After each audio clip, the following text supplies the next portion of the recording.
Hello, my name is Bettina Heidecker. I'm a cardiologist at the University of Zurich. Thank you for joining us in this talk about acute myocarditis.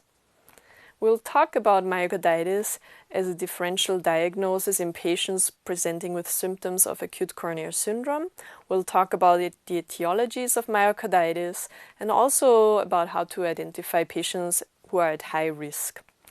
The definition of myocarditis is an inflammation of the heart muscle cells with infiltrating inflammatory cells. It can be due to any type of injury such as trauma, infection, infarction, and we distinguish myocarditis based on either histology or etiology. Here again an infiltrate of a patient with myocarditis. The classification based on etiology is, amongst others, viral myocarditis. This is the most common form. The most common viruses are adenovirus, enterovirus, human herpes virus 6, Epstein-Barr virus, CMV, the most common parvovirus B19, while it was Coxsackie until the 1990s. Also influenza and hepatitis C virus can be seen. Then there's autoimmune myocarditis, which occurs in the context of systemic autoimmune diseases such as sarcoidosis, lupus, scleroderma, and hypereosinophilic syndrome.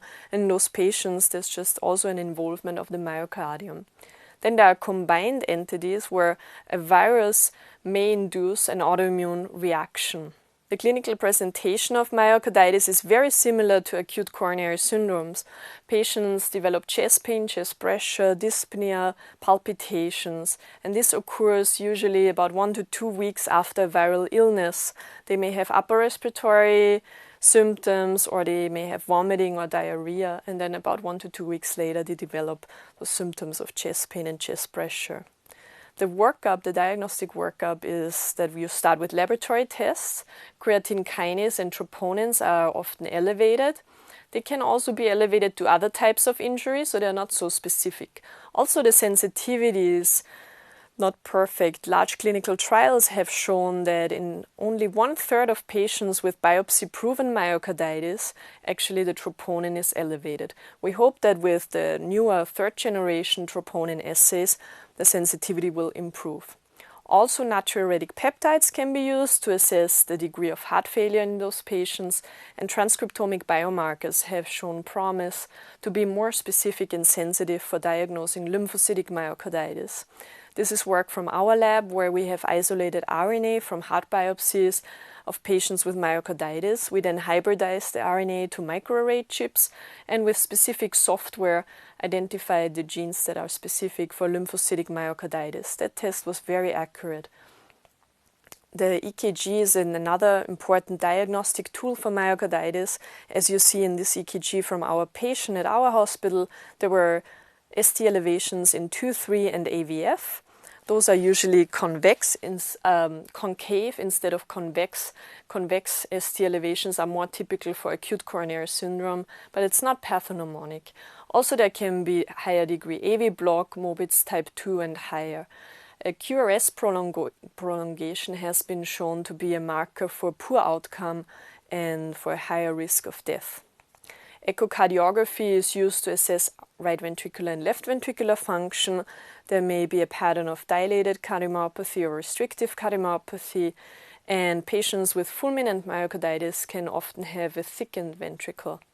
Then the indications for endomyocardial biopsy, which is really the only definitive test of myocarditis, will be discussed now.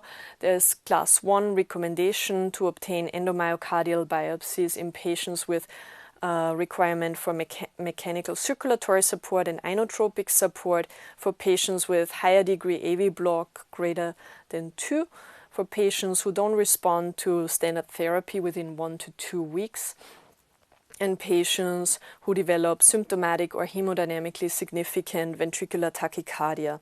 The sensitivity of biopsies is still low, it's just 79%, even if you obtain 17 samples. We notice from autopsy studies this is not clinically feasible. Still, it's the most definitive test for myocarditis, and it can be guided also by MRI. The biopsies are usually obtained from the right or left ventricle. MRI is the non-invasive method to diagnose myocarditis.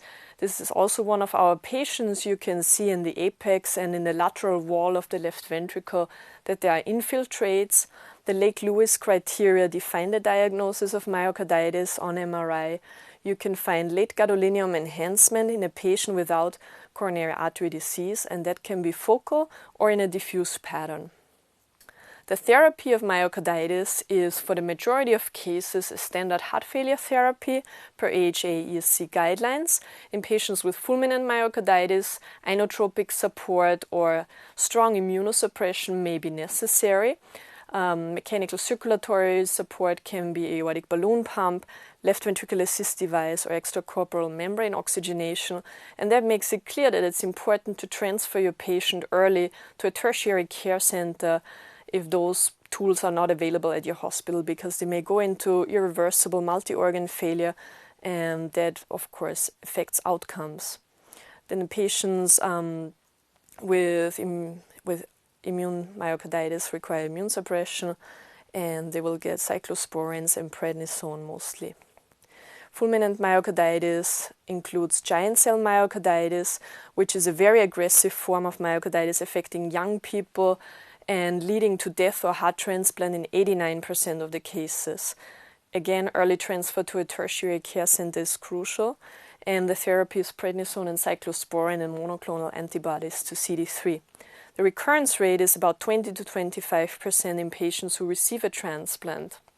Here on this slide you can see a typical case of giant cell myocarditis. Illustrated is the classic giant cell, which is used for diagnosis.